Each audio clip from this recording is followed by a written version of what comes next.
Hello there, Ray here, and guys, what you see behind me is a very simple yet very efficient nether plant farm. This thing will provide you a wide variety of plants that you can only find in the nether dimension. And with this farm, you can automatically harvest all these plants, collect them up, and sort them depending on their type. This includes the twisting vines, the nether sprouts, the warped roots, the crimson roots, the warped fungus, as well as the crimson fungus. So quite a few items from one simple farm.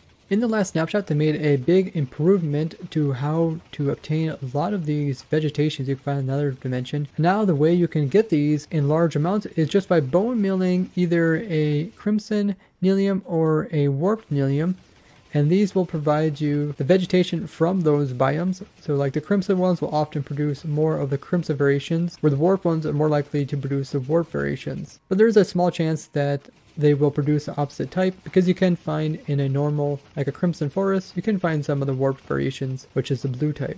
Using this during our snapshot stream that night, we designed up this little contraption, and I did give you a sneak peek of it in that video that I posted following the stream. Today I'm going to go over the entire contraption and show you how much you actually get from this little teeny farm here and why it's so efficient. So the basis of this farm is a dispenser which is pointing upwards. We got one here right in the center. It's pointing directly up into either the nylium. It's pointing directly up into the nylium. When the floor is on one side, it's going to be pointing into the crimson nylium. When it's on the other side, it's going to point into the warped nylium.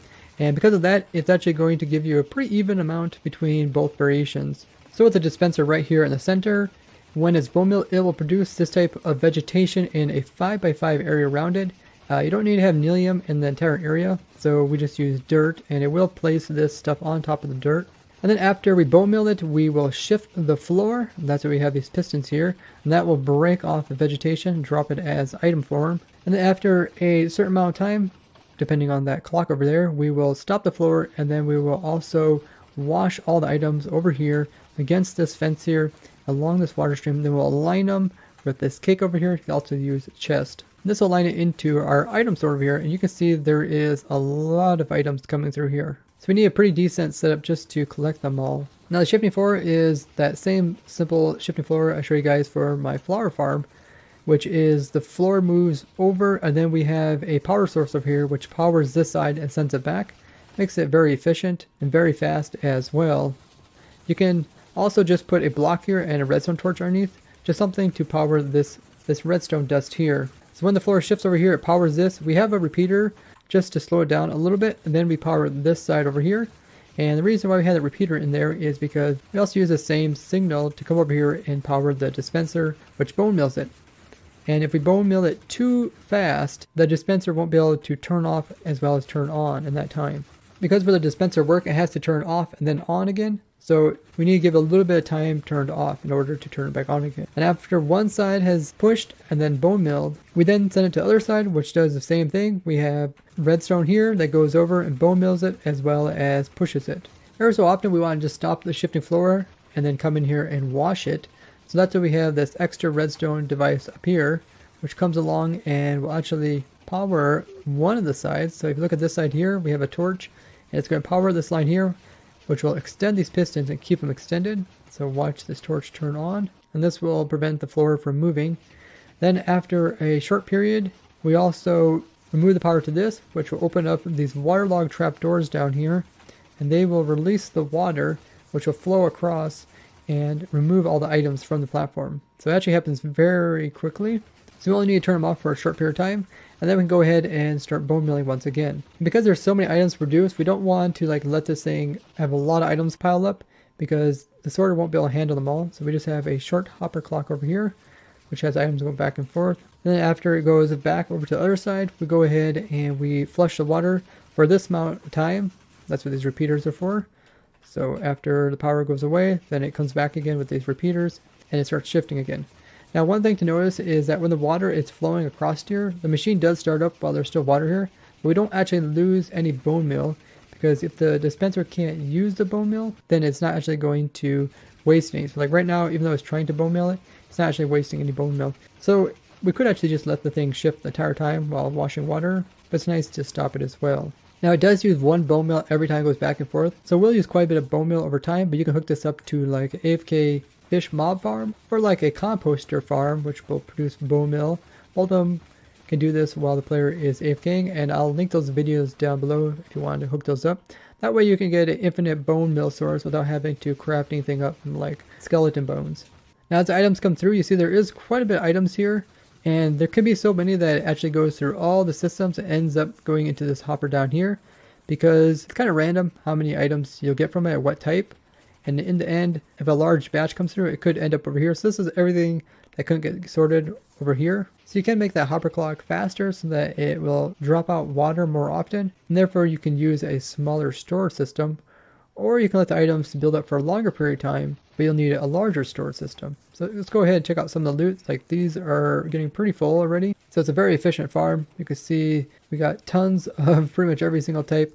As you move down the storage system, items will often fill up the first ones first, and then of course down here it's less likely. But here comes our fungus. So we got some warp fungus here. They're a lot more rare than the other variations, like the root variations. You can get quite a bit of that over time, and very rarely you can actually get a twisting vine. And the way you actually get these is it helps by having a piece of netherrack there, because if you bone meal near a crimson nilium block, there is a chance that you can get twisting vines to spawn nearby. So right there you can see that this vine grew when I bone milled over here. So it's kind of rare, but it can happen. And it can rarely happen here in the overworld as well. And you can see the vines can be pretty big when they spawn in. And when they break, each piece has like 1/3 chance of actually dropping its block. So it may take a while before you actually get one of the items. Now Cheater Code looked into the Minecraft code to see actually how rare it is to get twisting vines to spawn in.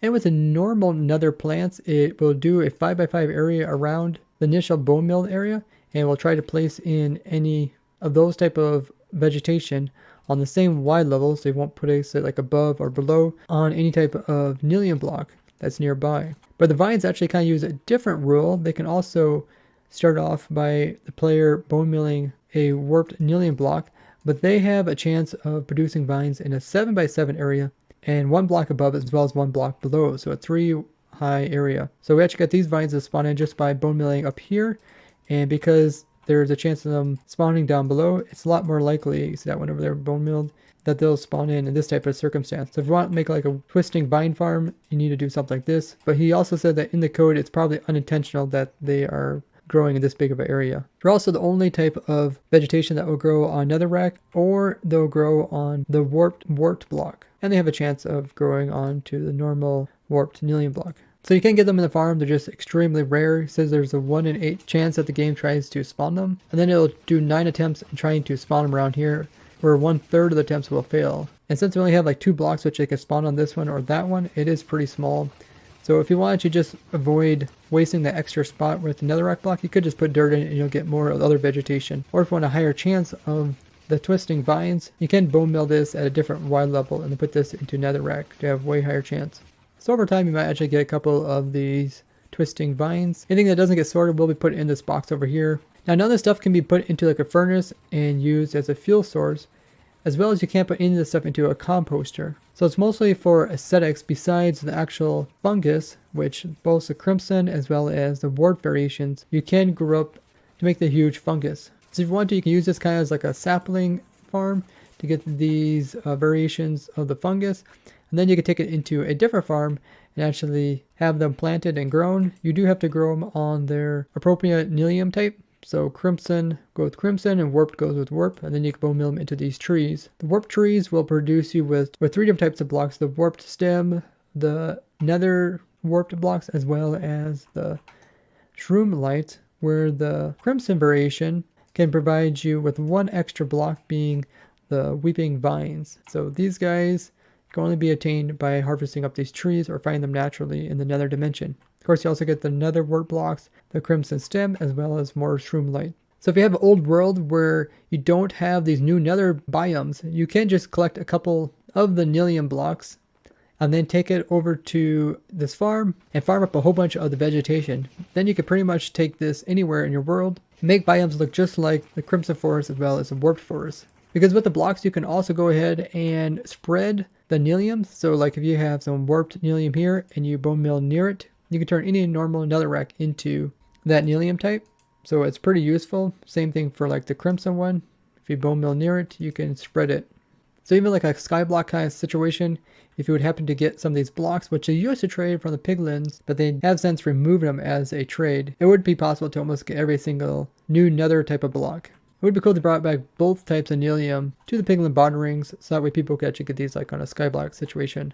Pulse is about every 15 seconds. This is the amount of items you can get in about 15 seconds, so you can get a fair amount of items, which equates to about 85,000 items per hour. So it's very, very productive in producing tons of items. Big thanks to everyone who joined our snapshot testing stream, which we do every Wednesday and Friday. Make sure you guys follow me on my social media links down below in order to be able to join that stream, where we open up this testing world so the viewers can hop on and design cool stuff like this in the newest snapshots together. And you can turn this farm off. There's two switches. This one will turn off the pushing back and forth, and this one will turn off the timer.